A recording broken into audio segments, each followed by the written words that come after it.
Il y a quelques années, lorsque j'étais géologue de terrain, je visitais soit des mines avec les conférences auxquelles j'allais, j'avais accès à des échantillons et voici 3 échantillons que j'ai ici, 3 de mes échantillons préférés qui sont des échantillons et on peut voir des pépites d'or à l'intérieur et je vais expliquer un peu qu'est-ce qui se passe ici. Donc ça, ce sont les 3 échantillons que je vais discuter ce matin. Donc le premier ici, donc si on regarde, on a ça ici, c'était un bloc qui venait d'une mine. Ça, c'est près de Matachuan. Il y a ici une veine dans le milieu. Nous allons regarder la partie juste ici. Voyons voir si je peux mettre ça un peu plus grand. On va regarder la partie juste ici et on va regarder quelques pépites d'or qu'il y a dans la veine de quartz qui est ici. Alors, voyons voir. Donc, on peut voir sur le bout ici, on peut voir quelques petits échantillons. Est-ce que je peux mettre ça un peu plus gros pour vous montrer? Voilà. Donc, on peut voir ici les pépites d'or qui sont juste ici dans la veine. Maintenant, n'oubliez pas que avoir de l'or visible, ce n'est pas quelque chose qui est évident. Et la raison pour cela, c'est que c'est très rare qu'on puisse le retrouver. Tiens, je vais vous montrer l'échantillon, qu'est-ce qu'il a l'air. Ça, c'est l'échantillon que j'ai. On peut voir la veine à moins d'1 centimètre, à peu près 9 mm de diamètre ici, et peut-être 1,2 mm juste là. Maintenant, ce qui est intéressant lorsqu'on regarde celui-ci, c'est qu'on peut voir que, bien sûr, il y a de l'or dans la veine de quartz ici. Donc ça, c'est la première chose à considérer. Et il y a ici les petits côtés qui sont plus argentés. C'est que à cette mine, pour pouvoir avoir de l'or, il fallait qu'il y ait un minéral de galène. Et ça, c'est un minéral qui est de plomb et de soufre qui soit disponible. Ça veut dire que s'il y a une veine de quartz qui n'a pas de galène, donc ce sulfure de plomb, il n'y a pas, bien sûr, d'or à ce moment-là. Vous allez dire, pourquoi est-ce qu'il y a la mine? Alors, c'est une mine qui était fermée. Comment est-ce que cette mine peut exister, ne fonctionne pas puisqu'il y a ces échantillons ici? On peut les voir. Alors, c'est peut-être, si on regarde les petites pépites, ils ont peut-être 0,5 mm de diamètre. C'est que si on prend la veine ici avec ces petites pépites, si on prend l'ensemble de la veine, la quantité de roche nécessaire que je dois extraire pour avoir accès à cet or est très grande par rapport à la proportion de la veine et la conséquence, c'est que ce n'est pas viable. La quantité de roche nécessaire pour être retirée pour que les mineurs puissent aller dans la mine, ce n'est pas viable. Donc, ça, c'est quelque chose qui est intéressant. Alors ça ici, j'ai pris des photos ce matin avec le soleil et on peut voir ici les petites pépites. Voyons voir si on peut le grandir. Voilà. Donc, on peut voir ici les traces. J'avais pris une scie pour la couper et on peut voir ici les petites pépites d'or avec la réflexion. Donc, ça, c'est un autre ici. Voyons voir si je peux voir. Voilà. Tiens, ça, c'est une des belles photos. Donc, on a ici les pépites, on a ici le galène qui est juste ici. Alors, on peut voir que... Alors ici, qu'est-ce qui se passe? On a besoin d'une situation où on a de l'eau qui est chauffée à haute température. Et l'eau, lorsqu'elle passe dans la roche, elle va ramasser quelques particules d'or et finit par les précipiter ici. Avoir des mines avec de l'or visible, ça existe, mais souvent, ils sont beaucoup moins... Comment je peux dire ça? Ça arrive moins souvent que si ce sont des roches dans lesquelles il y a d'autres métaux, d'autres minéraux avec du soufre, les sulfures de fer, de nickel, de cuivre. Souvent, il y a des petites quantités d'or et souvent, c'est comme ça qu'on l'extrait. Donc, c'est intéressant. Voici un autre exemple ici. On a la galène et on a les petites pépites d'or. J'ai pensé que vous aimeriez voir ça ce matin. Donc, on a un autre angle ici et on a les pépites qui sont juste là. Quelqu'un va dire, oui, mais l'or vaut plus de 2000 $ l'once et une once est bien sûr 34 grammes à peu près.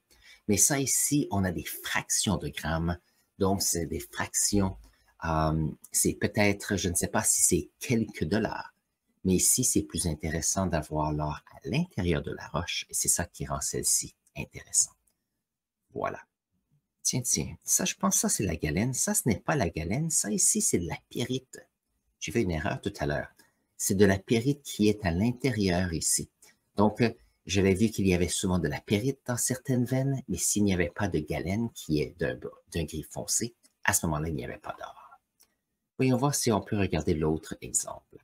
Donc, l'autre exemple ici, c'est un échantillon que j'ai reçu lorsque j'ai visité une mine d'une compagnie qui s'appelle Agnico Eagle, qui est entre Val-d'Or et Rouyn-Noranda au Québec. Et ça ici, c'est une mine dans laquelle on extrait les minéraux de cuivre et de zinc. Et à l'intérieur, il y a de façon disséminée des particules d'or qu'on extrait. Et ça ici, c'est que dans la mine, il y avait une fracture et à l'intérieur de cette fracture, il y a eu des fluides hydrothermales qui ont déposé ici de l'or. Donc ici, ce qu'ils ont fait, ça c'est une visite de la mine, ils ont pris cette fracture, lorsqu'ils ont remarqué qu'ils avaient l'or, ils ont décidé de la couper parce que il y avait, point de vue publicité, ça permettait de faire une excellente publicité ici pour la mine. Vous allez dire, pourquoi est-ce que la mine a décidé de faire cela? Quand moi j'ai quitté la géologie en 1994, on avait ici l'or était, alors j'ai quitté alors que l'or était moins de 300 $ de l'once. Donc, c'était ici, oui, une certaine quantité d'argent, mais quand même très minime. Un autre exemple ici, et ça, je ne me rappelle pas exactement où est-ce que j'ai pris ceci. Donc, on a ici un autre échantillon avec une veine, et on peut voir ici quelques petites pépites que l'on a dans la veine de quartz. Donc, les personnes qui se disent, alors, c'est de l'or qui est visible ici, comment est-ce qu'on peut le trouver? Lorsqu'on fait de l'exploration minière, il y a souvent des personnes qui vont prendre, c'est comme une assiette pour pouvoir regarder s'il y a de l'or dans les sédiments. On voit les prospecteurs quelquefois qui vont près des petits ruisseaux et vérifier s'il y a de l'or visible. L'or visible vient justement de veines de quartz ici qui se sont désagrégées avec les millions d'années et l'or se retrouve bien sûr présent. Si on regarde ici, l'or est tout, les flocons d'or ici sont très, comment je peux dire ça, ne sont pas arrondis, ils sont très anguleux. Ça veut dire que les prospecteurs, lorsqu'ils regardent dans une rivière, ils regardent ces morceaux d'or. Si ce sont des morceaux d'or qui sont très arrondis, ça veut dire qu'ils ont voyagé longtemps dans l'eau. Par contre, s'ils sont beaucoup plus anguleux, on se dit que la source est beaucoup plus près. Donc ça, c'est intéressant. Et ça, c'est un autre exemple. Ici, un autre angle. J'ai pris ça ce matin avec le soleil du matin. J'ai pensé que vous aimeriez ça. Et ça ici, ça vient du musée ROM. Alors, il y a le musée royal de l'Ontario ici. Et il y a cette petite bouteille avec des petits flocons d'or dans une petite bouteille. Vous allez dire, oh, il y a tellement d'or, ça vaut beaucoup d'argent. Pas vraiment. Si on regarde, je vais vous montrer ça. C'est une petite bouteille qui est comme ceci.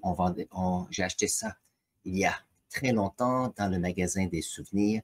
Ce sont on prend l'or et on l'aplatit en petites feuilles. Et ici, ce sont des fractions de cents. Mais lorsqu'ils flottent dans l'eau, c'est toujours intéressant à voir cela. Et ça, si je peux le remonter ici, il y a des personnes qui aiment voir ça. Mais l'or ici ne se ternit pas, donc c'est toujours intéressant de voir ce qui se passe. Alors, j'espère que vous avez apprécié ces échantillons d'or ce matin. C'est une des raisons que l'exploration minière était intéressante pour moi. Alors, sur ce, si vous avez des questions à caractère scientifique, vous avez des questions de clarification sur le sujet d'aujourd'hui, mettez-les dans la section clavardage, je les regarde toujours et j'utilise vos questions pour faire des vidéos sur ma chaîne. Sur ce, je vais mettre ici un lien ici avec, tiens, la liste de vidéos sur certains minéraux que je fais depuis quelque temps. C'est intéressant. Donc, voyons voir la liste des autres vidéos sur la minéralogie. On se voit là dans un instant.